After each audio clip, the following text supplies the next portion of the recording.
Henry and the Teenagers.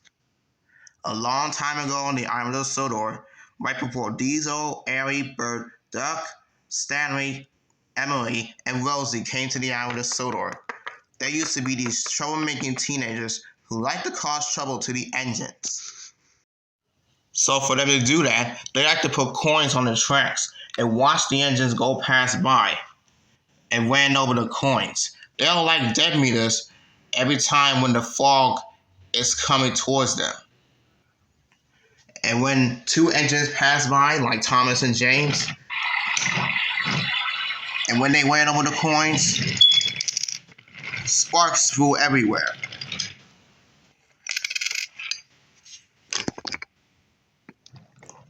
When the teenagers saw this, they began to laugh.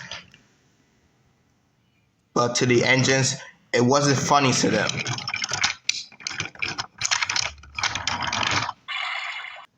One spring morning, Henry was pumping down the track with his local train. He was making great time. When he had passed the teenagers, he ran over the coin, and sparks began to fly everywhere.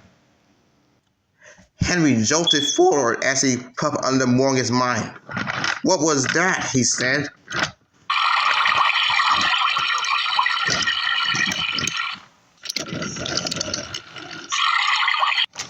Henry came to a stop by Great Waterton. His driver got out of the cab and checked Henry's wheels. Said his driver. "Looks like a coin got stuck to your wheels, Henry. It must be them teenagers." "Oh, we gotta do something about those teenagers because I dealt with those two before." That night at the sheds, the engines were talking about those teenagers and how the rough day that they had. "I am getting sick and tired of those teenagers," said Percy. "Me too," interjected Thomas. "Those teenagers need to be taught a lesson." "They almost made me fall off the track and ruin my paintwork," said James crossly. "It's okay," said Henry, "but I know how to get rid of those teenagers. Remember the time where those teenagers throw the rocks at my coaches?" "Yes, Henry," said Edward, "and you whistle and sneeze at them when you puff under the bridge." "Well, I got another cheeky plan." And so Henry whispered to the engines about how he can get back to those teenagers. They all agreed with Henry's plan, and soon they chat and went to sleep. The next morning, Sir Tom had asked Henry to pull a goods train and take it to Vickerstown. Then Henry told Sir Tom Hatt about what those teenagers had been doing to him and the rest of the engines. Yes, Henry, I can see that you and the rest of the engines are tired of those teenagers. I'm tired of them too. Maybe I could get a ride with you, and then on the way to the field, you could drop me off right before you pass the field. And then when the teenagers pass or run away, I'll catch them. Great, sir. Now let's go. So Topham had boarded Henry's cab, and Henry soon set off for his train.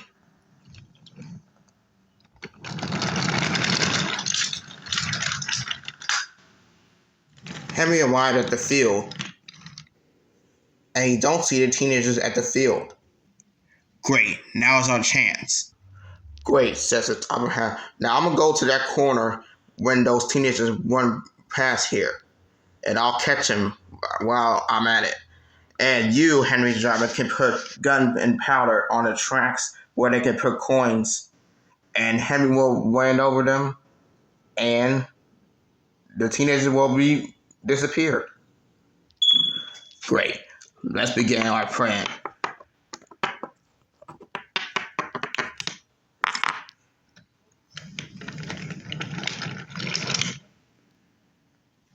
Henry can see the teenagers, and they already put coins on the right side of the track where you're about to puff onto.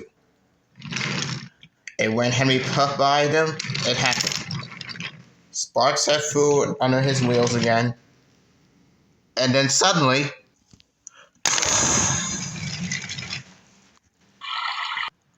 oh dear, we blew up the train. Run for your lives! Okay, stop right there, you two. So this is what you have been doing, putting coins on the track so it can frighten my engines? No, sir, we wouldn't do it. Liar. Wait till I tell this to your parents. Come here. No! Henry saw the whole thing and began to laugh. We did it, he said. Hopefully we will be able to see those teenagers again.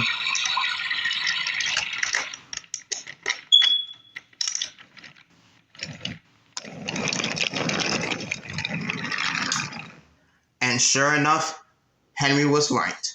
The teenagers were never to be seen again.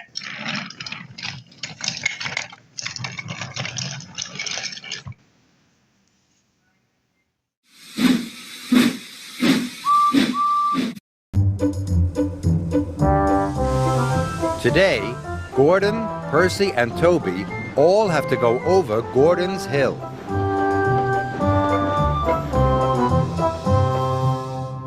Gordon's Hill is steep and hard to climb.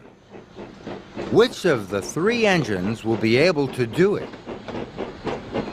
Gordon is a big, strong engine, but today, his express has extra coaches. All those coaches are very heavy.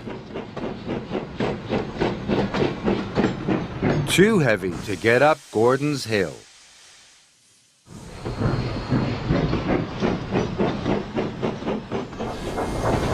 Here comes Percy. He shunts freight cars all the time. But today, his freight cars are full of slate. And all those slate cars are very heavy. Too heavy to get up Gordon's Hill.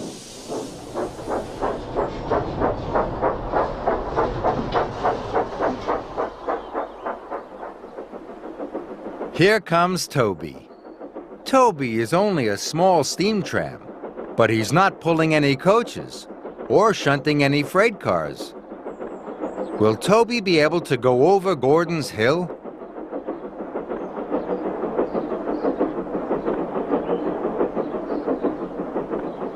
Yes, Toby has done it.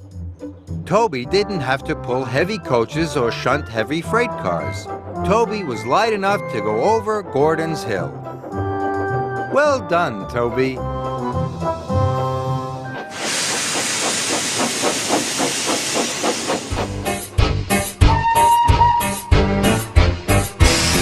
There 2, there 4, there 6, there 8, shunting trucks and hauling freight. Red and green and brown and blue, they're the really useful crew. All with different roles to play, until the sheds are far away. Down the hills and round the bends, Thomas and his friends. Thomas, he's the cheeky one. James is vain but lots of fun. Percy pulls the mail in hand. Gordon thunders down the land. Emily really knows her stuff. Henry toots and huffs and puffs. Edward wants to help and share, and Tony, he is wise and square. There 2, there 4, there 6, there 8, shunting trucks and hauling freight. Red and green and brown and blue, they're the really useful crew. all with different roles to play around tin sheds or far away. Down the hills and round the bends, Thomas and his friends.